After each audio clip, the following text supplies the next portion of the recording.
Hello, I'm Lady Calamere, and I welcome you to my presentation. I am doing my 366th presentation, and it will be on the Japanese Shinto god, Susanoo.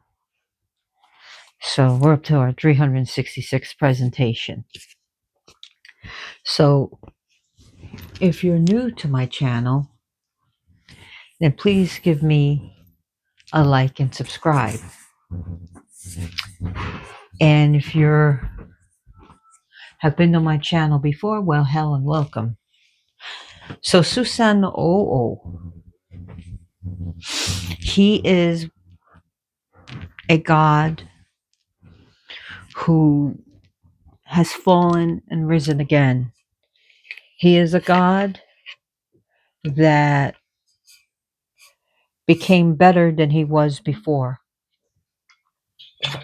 He was a god that went through so much misery and gave so much misery, and yet gave so much hope. From cast out and exile to honored, from villain to hero.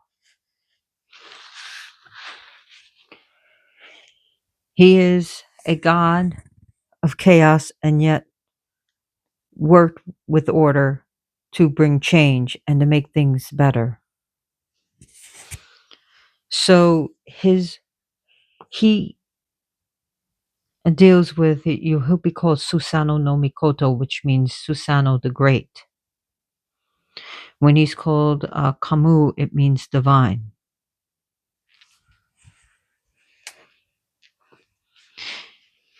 And Heya basically means swift. So he's called the raging male or the courageous, impetuous male. His birth was through when Izanami went to visit his wife, Izanami, after she died in childbirth, giving birth to the fire god. And he went down into the underworld. And after seeing what she had become and how the underworld was impure, he went to a river and bathed. When he washed out, he did a ceremonial purification through the cleansing through the water. From when he washed out his left eye, the sun goddess Amaterasu was born, the chief who becomes chief of the deity and the sun goddess. Brilliant, bright, luminous, and beautiful. From his right eye, when he bathed his right eye, came a god of light, but not as bright as Amaterasu. He was the moon god, Tsukiyomi. So when he cleansed his nose and washed out his nose, Susanoo no Mikoto was born, basically out of his boogers. So we see that even in his birth, it was not so pure because it came out of his nose. And we know that mucus and snots and stuff come out of the nose, right? So since the beginning of his birth, he has caused a ruckus. And reason why, A, because of his birth, B, is because he missed his mother. So he did a lot of wailing, crying, temper tantrums, missing his mother. Well, the gods have had enough, and including his father Izanami, and he said, I don't want you here. Go, leave. So Susanoo says, fine, I'll be with my mother. I don't want to be here. But then he decided, well, before departing to the land of the dead, he decided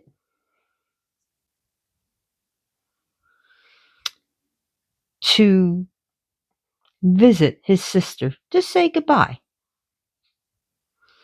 So as he was on his way to the great heavens and to Amateratsu's palace, he caused a great commotions. The rivers swirled and trembled. The mountains trembled, and the earth shook itself. So we can see here earthquakes. And a great turbulence came. So Amaterasu, knowing her brother, well, she took her hair and bound it up. She rolled her skirts up and made them into a masculine dress, into trousers. She put on her armor of protection, and she got her bows and arrows ready. Her and the heavenly court was ready.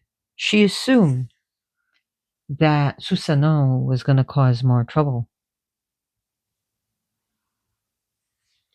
She got her bow and arrow ready. She stomped her legs hard against the earth and kicking the earth. And she shouted and screamed while stamping her feet. Brother, why have you come? Susanoo claimed he had no bad intentions, and he wanted to prove this. So he wanted to collaborate with Amaterasu, the sun goddess, that they could make children as a sign of peace. So Amaterasu looked at him and agreed, of course, with uh, some trepidation and caution. So she took her brother's sword, broke it into 3 pieces, and she chewed it. And when she spit it out, mist formed, and 3 goddesses were born. So three women were born. Now, when Susanoo took her beads, the magatami beads, he chewed them up and he spat them out. And 5 male children, 5 gods, were born.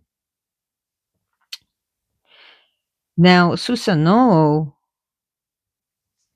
giggled and laughed and said, I won. I made more children, and I made 5 male children. You only made 3. So Amaterasu looked at him and said, no, those were my magatomi beads that you chewed up and spit out. So in reality, I won. See you later, brother, basically.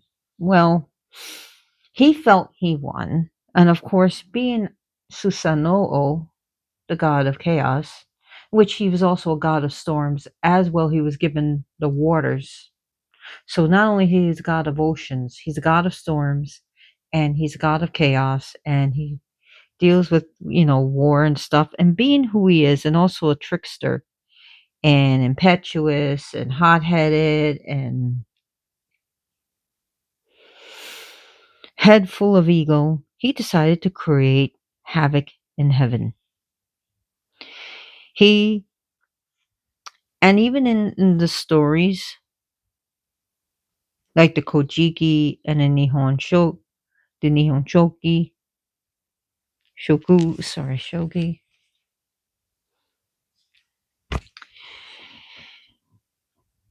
It even suggested that his rice fields were barren and hers were fertile.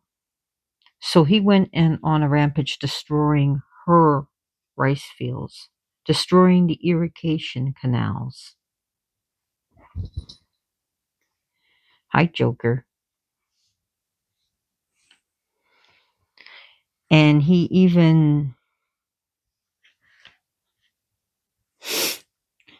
went to her temple and he defecated in it. He peed in it, he pooped in it, and he totally disrespected it.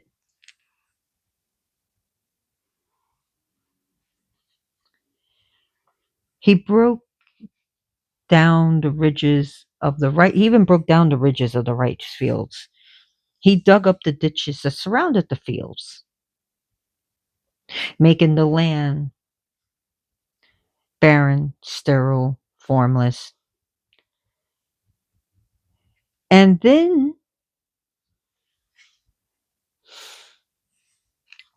to make matters worse,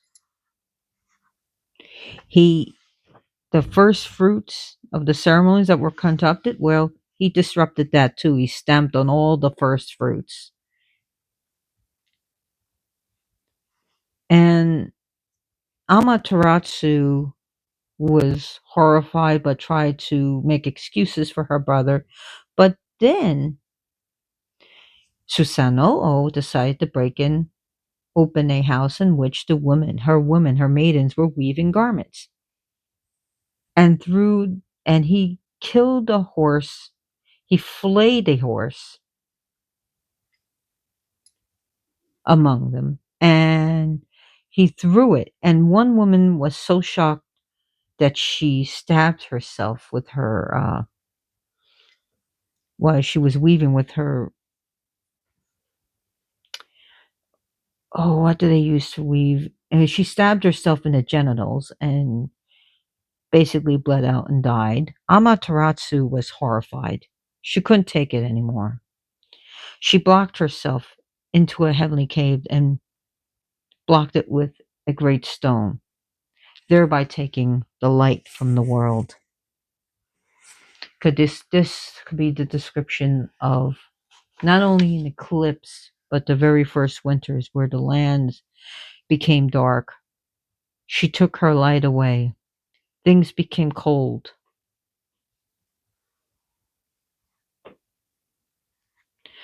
So,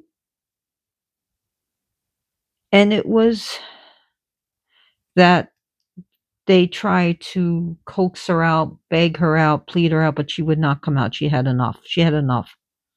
She was so exacerbated, so stressed out, so upset that the gods got together, and of course Uzume did a striptease dance, and the gods were laughing, and Amaterasu wanted to know what was going on. And I'm just editing this so I can get on to Susanoo no Mikoto, Susanoo the Great. She wanted to know what was going on. And they said, well, we found a new goddess of light. We found a new sun goddess to worship. She peeked out, and of course, this god of strength pulled her out and then quickly moved the rocks to block her way. So everything was kind of fixed, but the gods remembered Susanoo's behavior, past and present.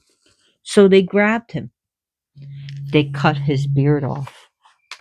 They not only cut his beard off, but they held him down as they pulled out each and every fingernail and even toenail.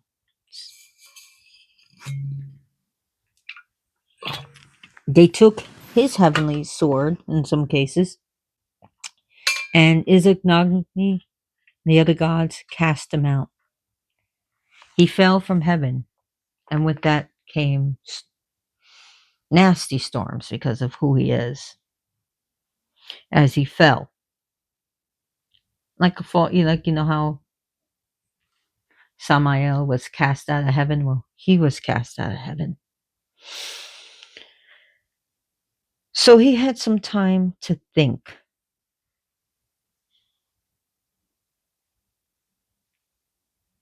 He had some time to think and to grow and to learn. So he journeyed around the earth, a fallen, disgraced god.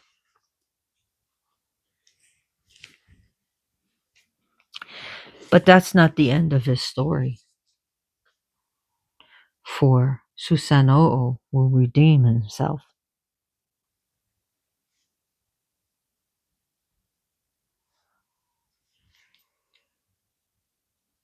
So Susanoo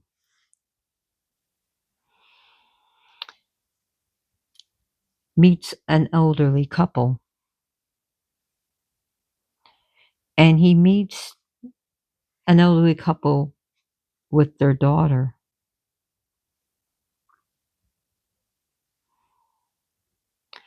and they were crying.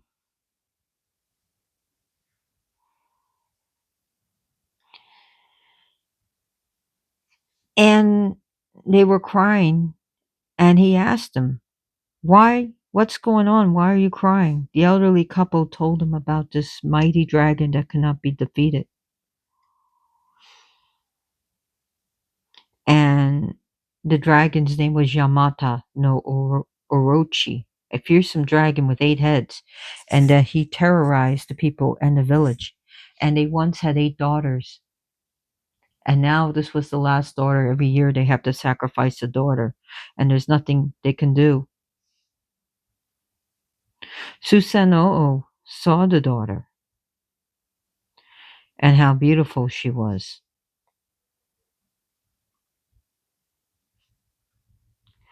So Susanoo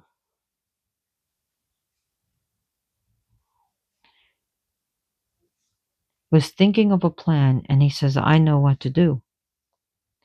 And he asked, "If I defeat this dragon and rid the village, rid everyone of this problem, and I save your daughter," whose her name was Kushin Ada, sorry, Kushinadahime,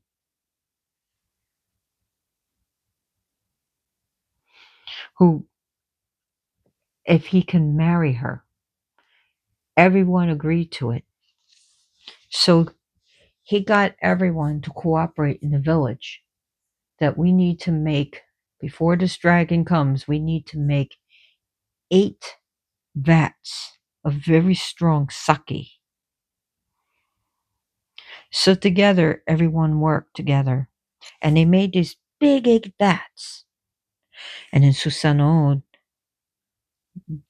down the dress of a peasant man, and the fierce dragon came, and he wanted his sacrifice.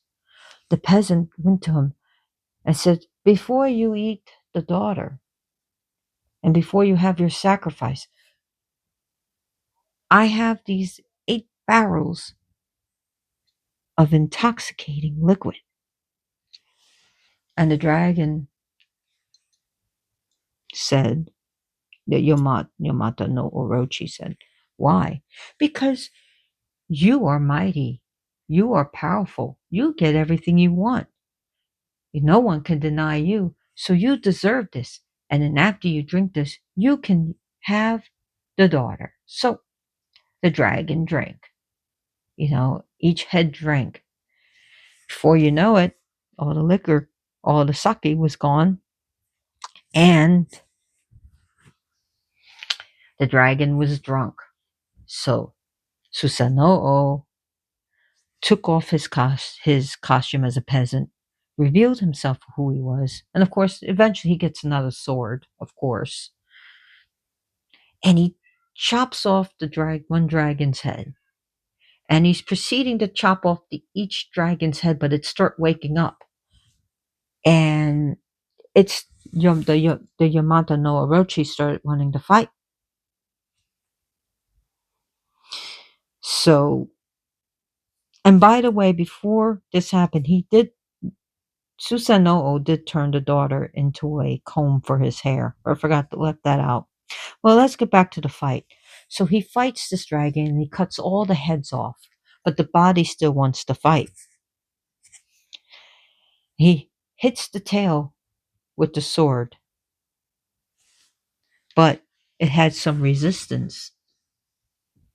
He could not get through to the tail, and he found something, wonderful sword, a most powerful sword.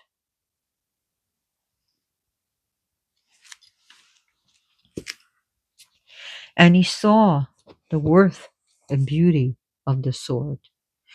And he says, "I know who I'm going to give this to. I'm going to give this to my sister."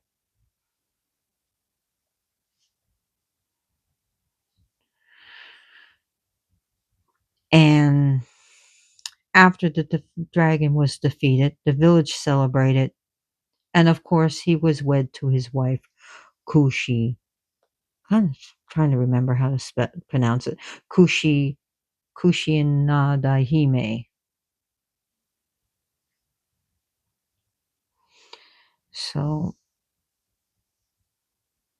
and her name, depending on the Kojiki, the Nihon Shoki, that's what I was thinking, Nihon Shoki, she could be Koshi Inadahime, Inadahime, and but her name translate because she's very beautiful, uh, means lady and princess. So Hime, it deals with princess, and Nada is basically where the place she was from the Izumo province, which was formerly known as Yokoto, which is now Ukuizumo. So, and basically, she's of course the lady princess of the fields. So, anyways,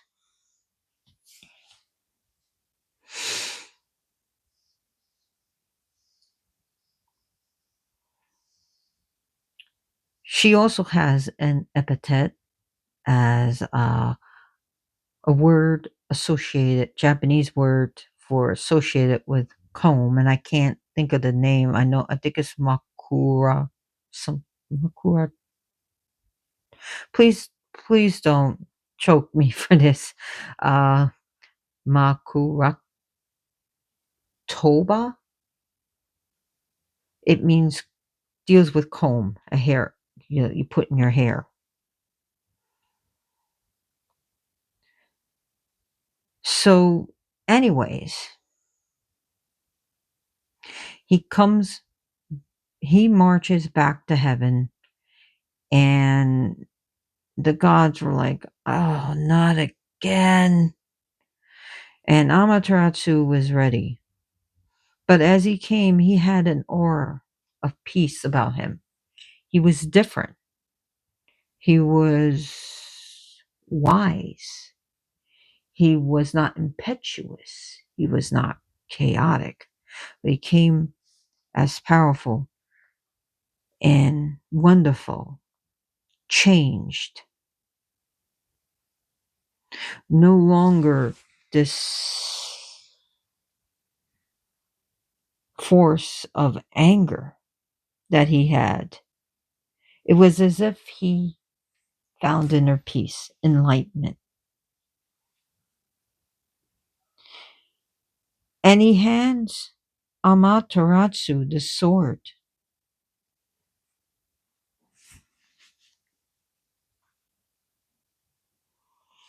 And the sword,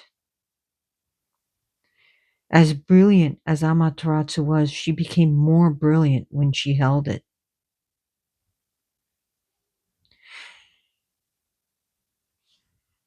So he was once again redeemed.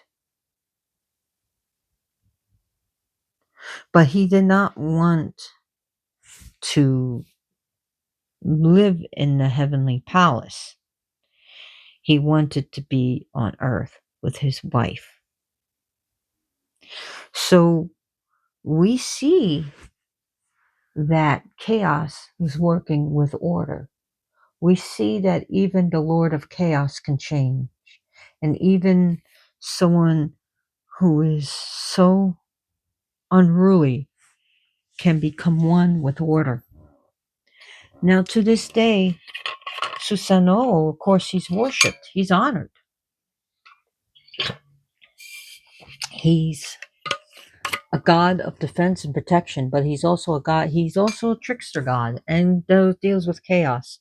He also causes the lands to shake, and he deals with ferocious storms. But as we can see, that storms can feed the land, And as it destroys, it can make clear land so that birth can grow, so that things can grow. Sorry, not birth can grow. Things can grow, that trees and grass and agriculture is able to grow, and it feeds the lands.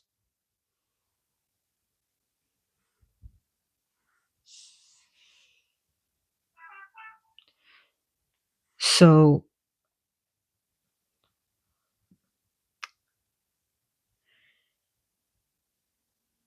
he is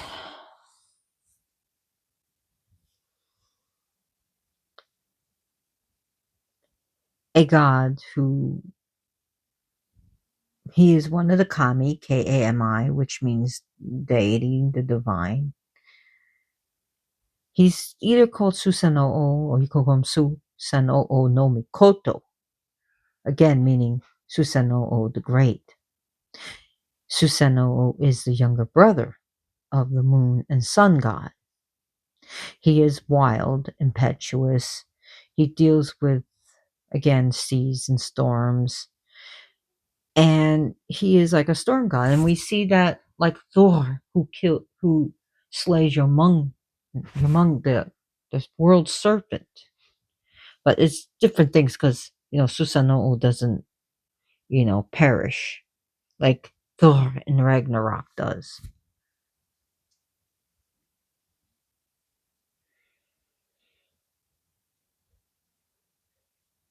Now, also Susanoo, especially so Susanoo eventually becomes conflated with disease and pestilence, especially, after the introduction to Buddhism in Japan. So he becomes associated with that. And also,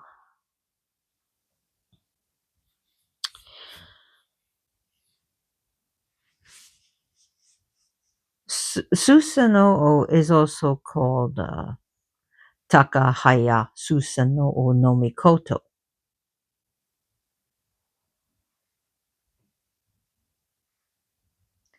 And he has that haya in his name, meaning quick, fast, swift.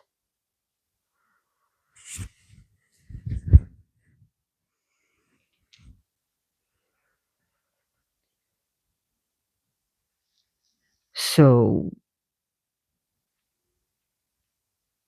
I mean, if you even look at the name the word Susumu means to go forward or to advance.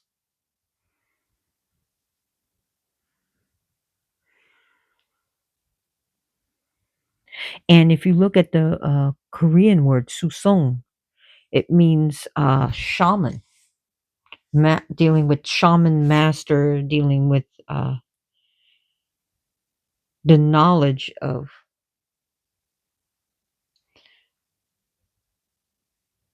occultism and stuff, and also to be wise in that way.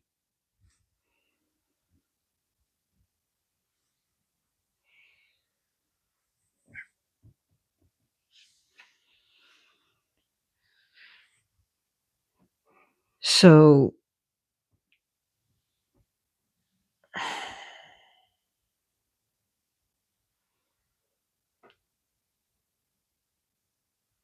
Susanoo can go through rages,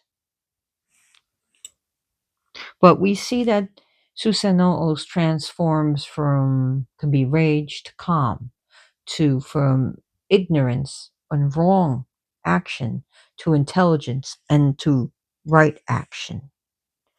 And unfortunately, Susanoo, especially with people of the West, see him as evil, as chaotic, and that he's the devil. And that's not true.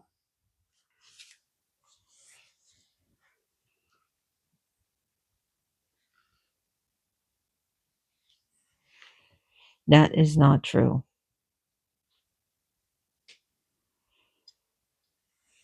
Susanoo also deals a lot with water, of course. And a lot of mythology books like to paint him as evil, bad, wicked, who creates nothing but hatred, malice, and pain and suffering and havoc and wrong actions. And that's not true either. That's only like half of the things. So he is a volatile spirit. He's a deity. He's passionate, hot headed, emotional, and he's courageous. He's clever. He became from villain to hero. He's generous and not afraid of anything. He's he he'll find a way to make things work. He's seen as, like, remember that word, Susong, and he deals with, come on, Miss Kitty. He deals with magic, shamanism, and occult knowledge. He's credited with inventing fermentation, sake, to sedate the dragon. Not only does he deal with epidemics, but he can also prevent it. Susanoo has access to the realm of the underworld, the dead, and has some influence in that region and area.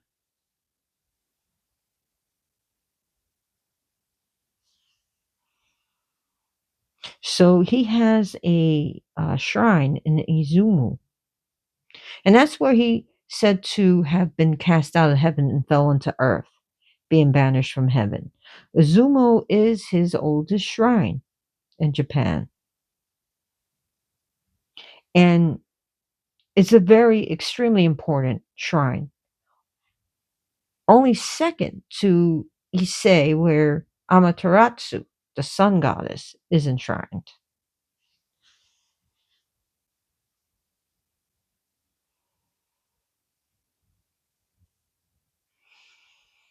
So, I mean, that's how important he is.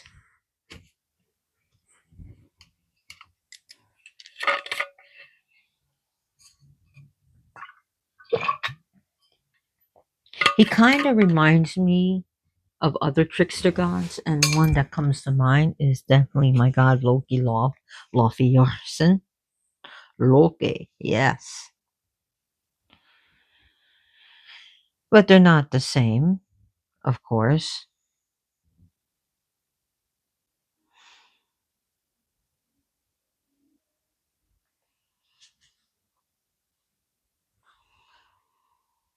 So I know there's other sources that says no, it's not five male deities you produce, it's six. But eight is also important number in Shinto. So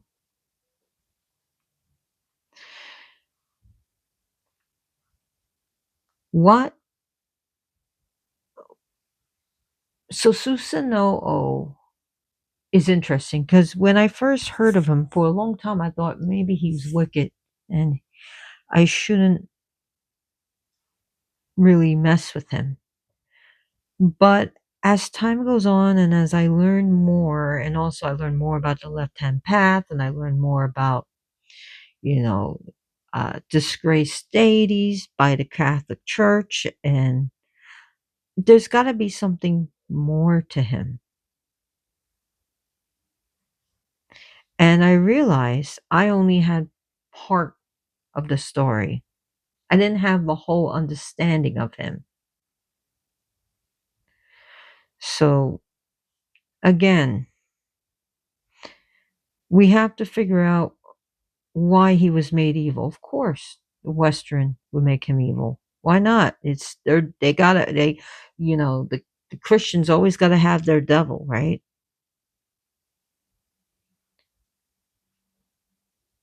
Now, Susanoo has other wives or numerous consorts, but his jewel, his treasured wife, is Kushi. Nadahime, which bore him 5 children.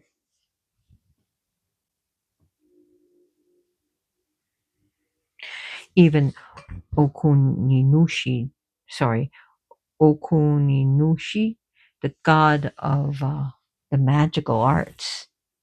So he does have other consorts and other wives and and he has numerous children. Don't you bite me, Loki. Loki, what do you want? Don't bite me. Come here. You want kissies? I'm gonna give you kissies. Well, Loki wants kissies. He doesn't want to be in front of the camera. He just wants kissies, right? So, how do you feel about Susanoo after hearing this?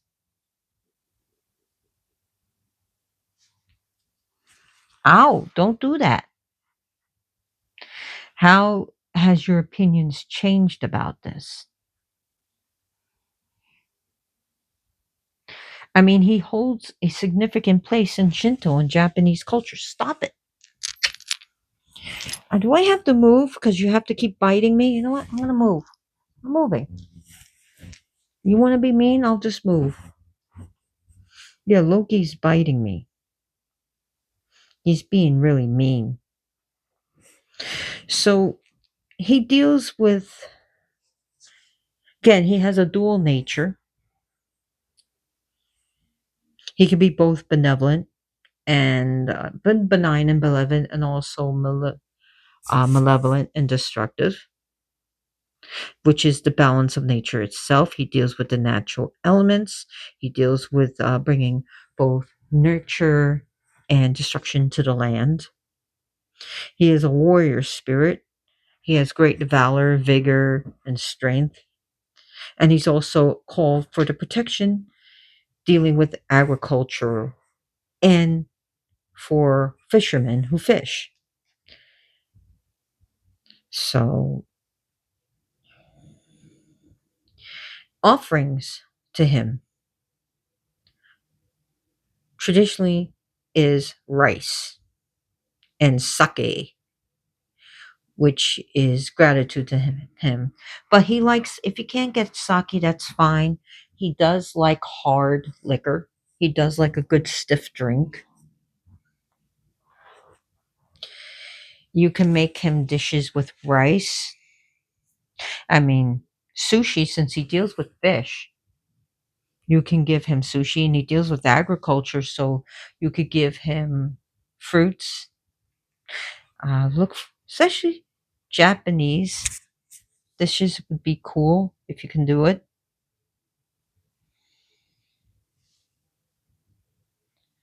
So you can dances to him,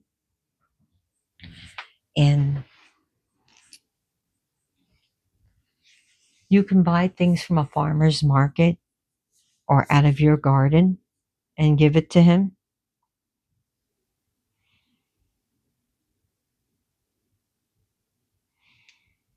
And again, he's found in the Kojiki and the Nihon Shoki. This god has inspired so much in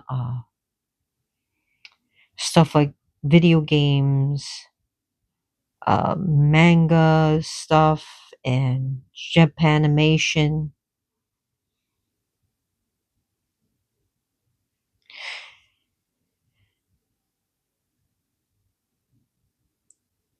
He is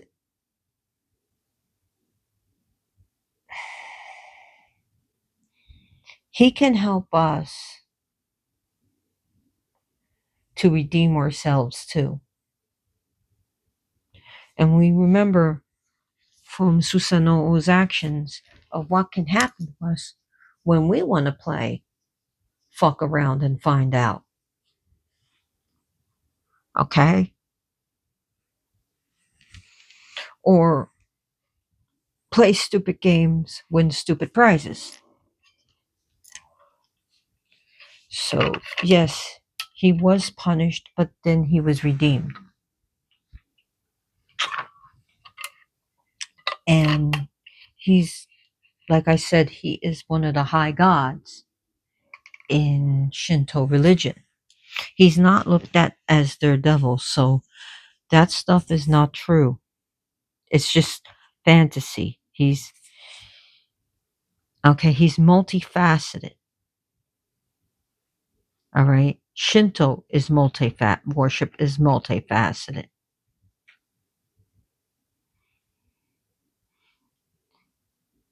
All right. So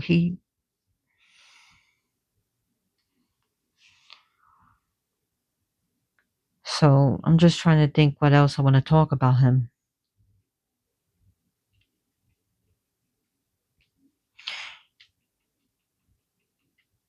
Great times to honor him is definitely during storms,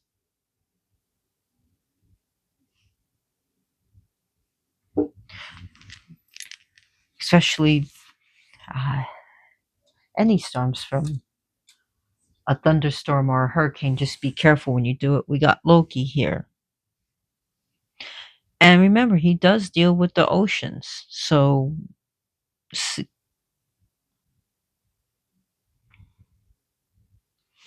you need to stop Loki. That's Loki. We got Loki in the house. We got Loki in the house.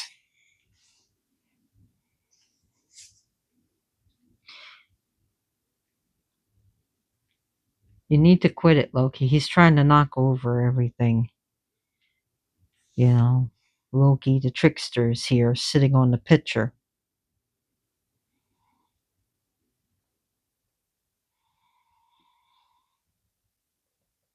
So, Susanoo. So, when you get Tekahaya Susanoo, it means the brave, quick mountain. Susanoo. You have Takash, Ta, Takeshi Kami, strong of the Kumano.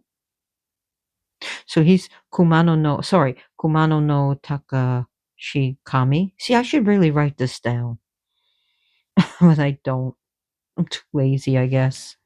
I just do better when I remember things.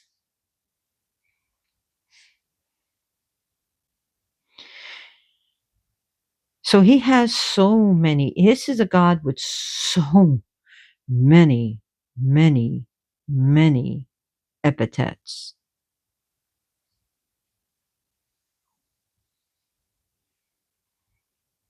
So, and each name has a meaning.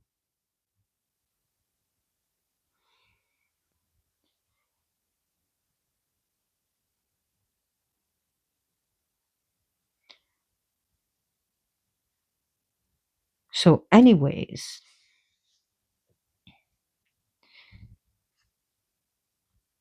he deals with the coastal regions of Japan as well. And festivals to him pay homage to him, seeking his favor and protection against any of the floods, tsunamis, or storms.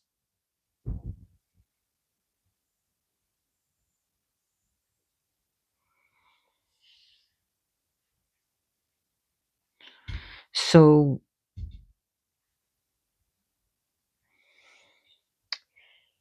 anyways, I hope you liked this presentation. And if you did, please like and subscribe to my channel. It's a way to pay me. And hey, if you know me in person, give me money for this. I don't care. But think about in honor of the monks that are walking, the Buddhist monks, and what their leaders say is to write on a piece of paper, "Today will be my peaceful day," and to repeat it and repeat it and repeat it right when you wake up in the morning.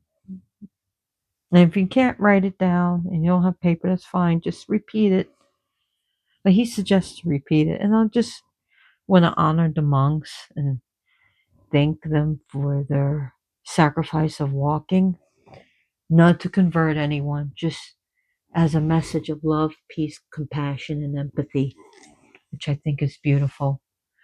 So, anyways, thank you for watching so much. Be good to others. And just as a little message before you do your laundry, look, this never happened to me, but I've heard of horror stories. If you have a laundry basket, don't just dump it into a washer machine, because if you have a kitten or a puppy, it can get in the machine. This has happened to several cats. I heard horror stories and they can either die or get really hurt. So just go through it, take a few seconds out of your time to go through it as you pick up the clothes and individually, handfuls of it, just drop it in. It could save a life. So thank you for watching. You're so beautiful. Thank you. As always, blessed be.